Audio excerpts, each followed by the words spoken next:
सीमा तिमी त रेडी पनि भएनौ त विद्यालय जाने हैन आज त मैले विद्यालय नै जान सक्दिनँ होला साथीहरु आज साह्रै पेट दुखिरहेछ हिँड न हिँड सीमा हामी सधैँ छौँ नि हैन साथीहरु मलाई त साह्रै नै गाह्रो भएको छ बिहानदेखि नै हिँड न हिँड हामी छौँ नि हैन साथीहरु तिमीहरु जाऊ हिँड न हिँड म झोला लिएर आउँछु ल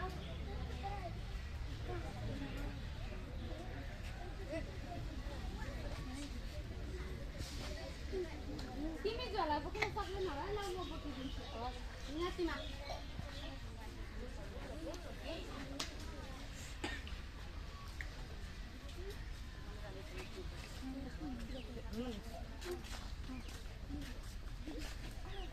ल विद्यालय पनि आयो सीमा बस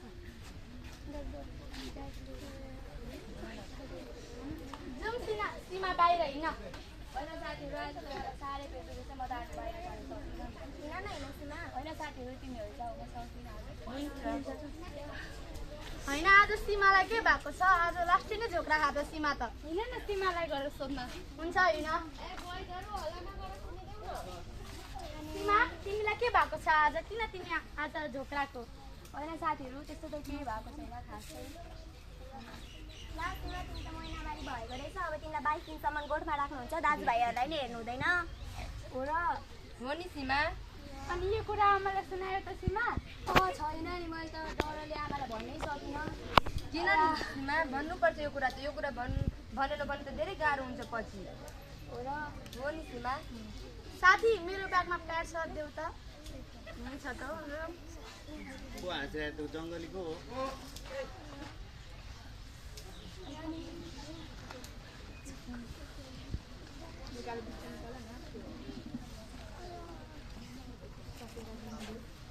साथी ल सीमा यो लगाऊ ल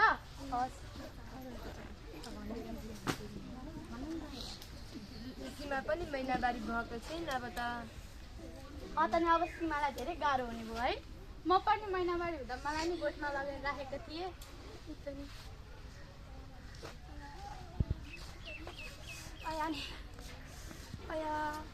आयो सीमा बस घन्टी पनि लाग्यो हिँड अब यो कुरा चाहिँ आमालाई सुनाउ ल सीमा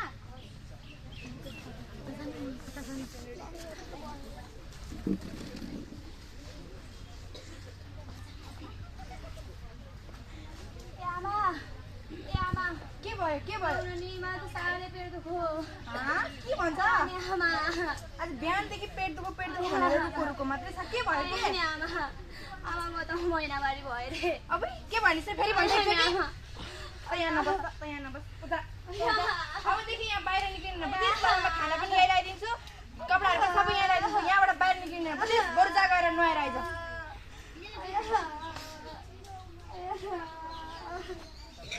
सीमा के आमा हजुर भन्नु न ए आइपुग्नु भयो खेतबाट आएको नि खेत खन्छन् भयो सबै अलिकति बाँकी छ अहिले दुईजना गरेर खनौँ न नि है ए हुन्छ भइहाल्छ जाऊ जाऊ एक गिलास पानी ल्याऊ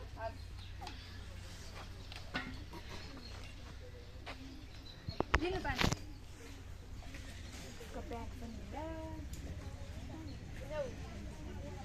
सीमा सीमा आज देखानै पर्दैन कहाँ गएछिन् हजुर बुबा म यहाँ छु फेरि त कहाँ यहाँको तर मैले यहाँ नआएको भने किन उता सीमालाई त्यसरी किन ढकालिकिन् किन ढकाल्नु अब महिनावारी भएको रहेछ अनि अब परम्परादेखि आएको चलन अनि उसलाई बस्नुलाई राख्नु परेन त ए राम्रो गरेछौ हाम्रो रीतिरिवाज जोगाएन अनि जोगाउनु परिहाल्यो नि अब पहिलादेखिको चलिआएको रीति अनि अहिले आएर चाहिँ कसले हटाउनु सक्छ लु भन्नु त तपाईँ आफै अनि खाना पुगाइदैन सीमालाई अघि नै पुगाइदिएको त्यतिखेर त खाएर नि के गरिसक्यो होला जाऊ ढोकाहरू लाएर जाउँ खेत खेल्न ल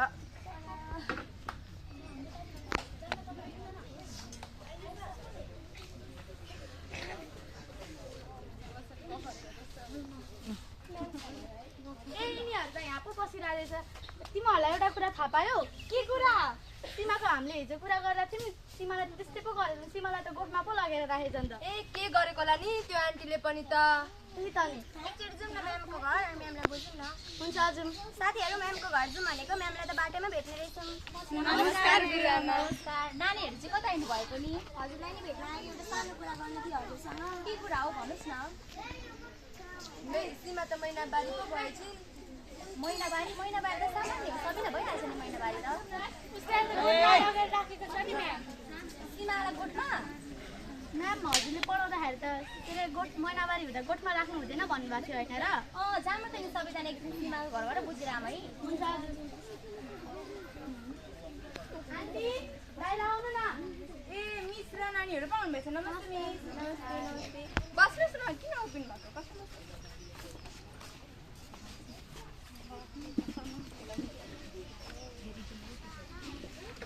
अनि के कति कामले आउनुभयो त मिस र नानीहरू मैले सुनेको हजुरले त सीमालाई गोठमा पो लगेर राख्नु भएको रहेछ पुरा साँचो हो किन साँचो नहुनु नि एकदम साँचो अब महिनावारी भएको रहेछ अनि अब हामीले पहिलादेखि चलिआएको रीति हो हामीले पनि त्यही संस्कार भोग्दै आएको अनि अब उसलाई पनि त्यस्तै नै गर्नुपर्ने अनि यसमा गलत के छ र त्यस्तो गर्नु हुँदैन नि त अहिलेको जेनेरेसन भनेको त गोठेमा लगेर राख्नुभयो भने नराम्रो हुनसक्छ नि त तपाईँहरूले पनि बुझ्नु पर्ने कुरा होइन त त्यस्तो भनेर कहाँ हुन्छ अहिलेको जेनेरेसन भनेको त जेसुकै हो नि त्यो भन्नेले भन्दै गर्छ नि के गर्नु त नि हाम्रो रीतिरिवाजलाई जोगाइराख्नु परेन त पहिलाको मानिसहरूले पो बुझ्दैन थिए तिनीहरूलाई सम्झाउने मान्छेहरू थिएनन् त्यतिखेर चलिआएको चल्तीहरू भनेर हुन्छ त अहिले गोठमा लगेर राख्नु भयो भने कुनै जीव जन्तुहरू आउँछन् कुनै फटाकेटाहरू आउँछन् केही उसले सीमालाई केही भइहाल्यो भने कसैले बलात्कारहरू गरिदिइहाल्यो भने तपाईँ त्यसको जिम्मेवारी हुनुहुन्छ त त्यस्तो केही पनि हुँदैन हामीले त्यसलाई सफा तरिकाले राखेको छौँ गोठमै राखे पनि सफा तरिकाले राखेपछि केही पनि हुनेवाला छैन भगवान् छन् भने केही पनि हुँदैन त्यसलाई सन्चै हुन्छ त भगवान् छन् भनेर हुन्छ त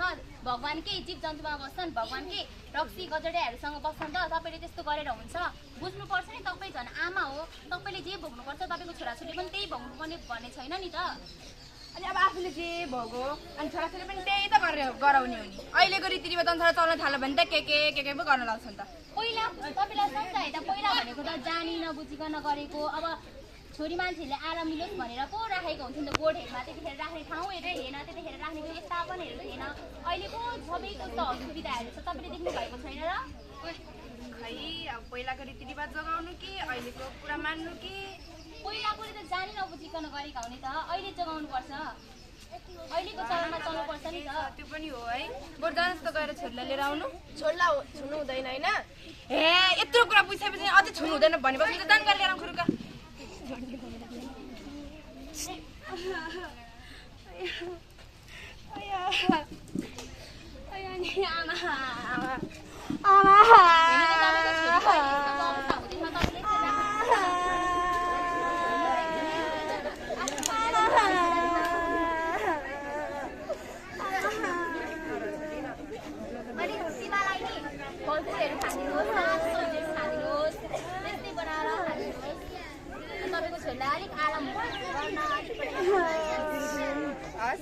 हजुरहरूलाई धेरै धेरै धन्यवाद हजुरले हाम्रो आँखा खुलाइदिनु भयो अबदेखि हामी हाम्रो छोरालाई पनि यस्तो गर्दैनौँ र समाजमा पनि कसैलाई यस्तो गर्न लगाउँदैनौँ बरु जानु त गएर फलफुल लिएर आउनु जानु छिटो पैसा देऊ न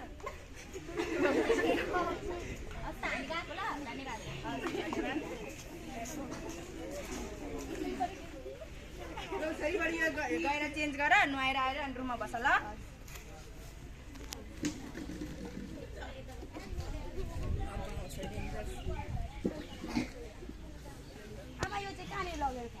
ए फाल्दैन त्यतैतिर अब घरमा कति धेरै कामहरू छ यो डस्टबिन पनि खोल खाली बस्छ यहीँ फालिदिनु पर्यो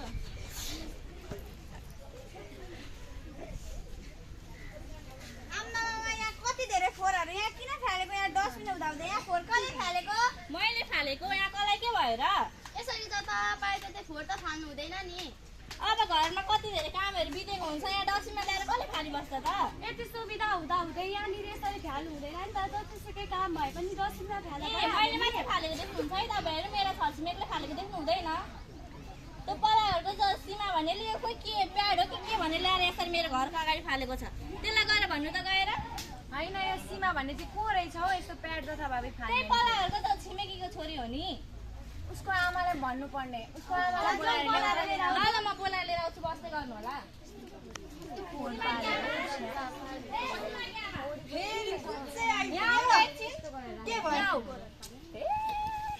छोड यहाँ हेर त तिम्रो छोरीले प्याड हो कि के भनेर ल्याएर फालेर यिनीहरूको गाली चाहिँ सबै मैले खानु परेको छ अनि यिनीहरूको गाली चाहिँ सबै मैले तिमीलाई खाऊ भनेर भनेको छु र अनि तिम्रो छोरीलाई पनि त मैले मेरो घरको ल्याएर यो प्याड भनेर फाल भनेको छु त।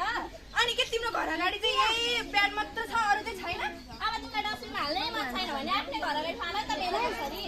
अनि के तिम्रो घर अगाडि डस्टबिन ल्याएर राखेको छु त मैले मेरो घर अगाडि ल्याएर फाल्छु। अनि लिएर जाऊ भने तिम्रै घर अगाडि नभए त्यही त धेरै भाषण नठोक। तिम्रै घर अगाडि नगरपालिकाले ल्याएर राखेको छ भने तिम्रै घर अगाडि ल्याएर नगर अब मेरो घर अगाडि लानु। अब प्याड त्यसो भए हाल न त डस्टबिनमा, किन मेरो घरको अगाडि फाल्छौ त? अब डस्टबिनमै हाल्न खोजेको हावाले उडाएर बाहिर फ्याले त जाऊ त्यो हावालाई समात। अब हावालाई समात्न मिल्ने भएको भए, हावालाई भन्न मिल्ने भएको भए तिमीलाई भन्नै पर्दैन थियो नि। त्यही त खुबै आफ्नो घर अगाडि फोहोर भएको आफूले गर्न नसकेन अरूलाई भनेको खुबै आफै गर्नु नि सफा। त उसकै ठुलो सर मेरो घरको अगाडि ल्याएर यो फोहोर फाल्ने अझ मलाई नि सोर भन्ने। के रे फेरि एकचोटि दोहोऱ्याउँदा तिम्रो घर अगाडि फोहोर भएको छ अनि मैले सफा गर्नु तिमीले गर्न सक्दिनौ? ए मेरो घरको अगाडि ल्याएर फोहोर फाल्ने तिमी, अनि मैले सफा गर्ने?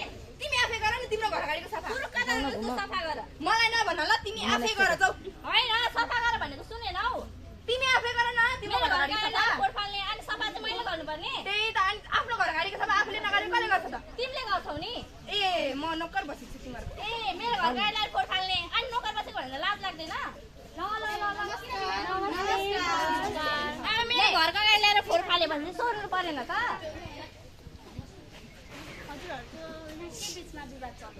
मेरो घरको अगाडि फोहोर फालेपछि विवाद परिहाल्छ नि।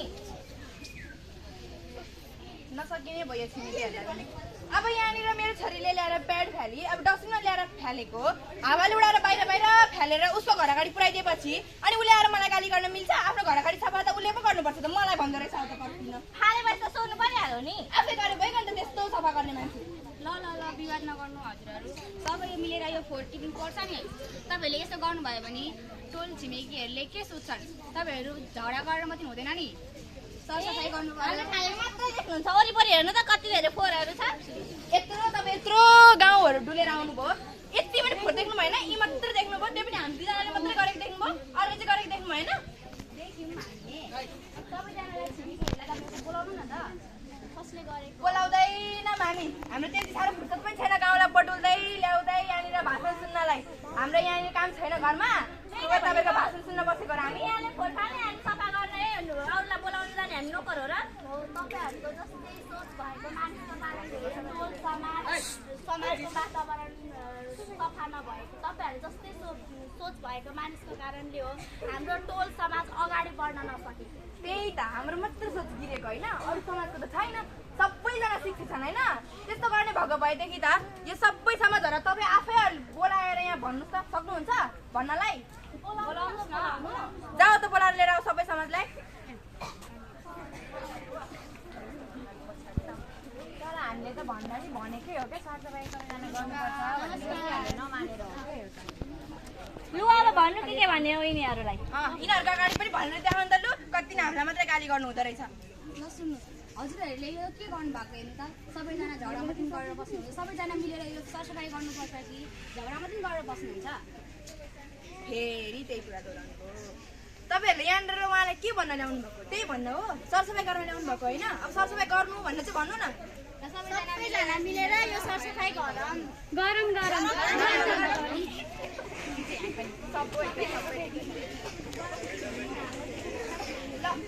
अब तपाईँहरूले भन्नु खोजेको यही हो। अब सरसफाइ सक्यो, अब हामी जान्छौँ आफ्नो घर। ए हिँड फेरि के भयो? मात्रै हुन्छ, साबुन पानीले हात धुनु पर्दैन? त्यही मात्र काम बाँकी छ हाम्रो। सरसफाइ अब हात यसो गरेर लसङ गरेर बस्ने मात्रै काम छ। घरमा हाम्रो काम बित्या छैन। यहाँ यस्तो लसङ गर, यहाँ लसङ गर, घरमा कति काम बितिरहेको हुन्छ तपाईँहरूलाई केही थाहा हुँदैन। तपाईँहरू जस्तो हामी टक टक गरेर हिँड्नलाई एउटा कामको लागि जब 5 मिनट पनि लागेन साबुन पानीले हात धुनको लागि तपाईँहरू 5 मिनटको कारण 5 मिनट टाइम दिन नसकेर हो र हाम्रो शरीर कहिले पनि स्वच्छ रहन सक्दैन। ल त ल, अब त्यति धेरै चिज गर्नुहुन्छ भने हात पनि धोइदिउँला, साबुन पानीले नै धोइदिउँला। ए हिँड्न त हात धोइदेऊ। ल अब त भयो होला नि, अब चाहिँ हामी जान्छौँ। त्यसरी हुँदैन। फेरि के भयो?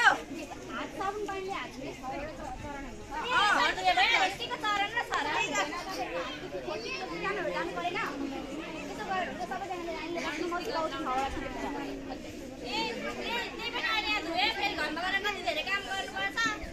काम त गरौँला नि, आफू बाँच्यो भने जहिले पनि काम गरिराखेको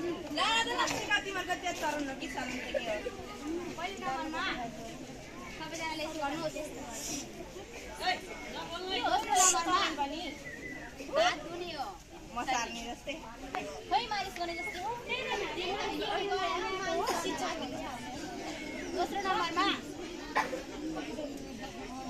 तेस्रो नम्बरमा चौथो नम्बरमा पाँचौँमा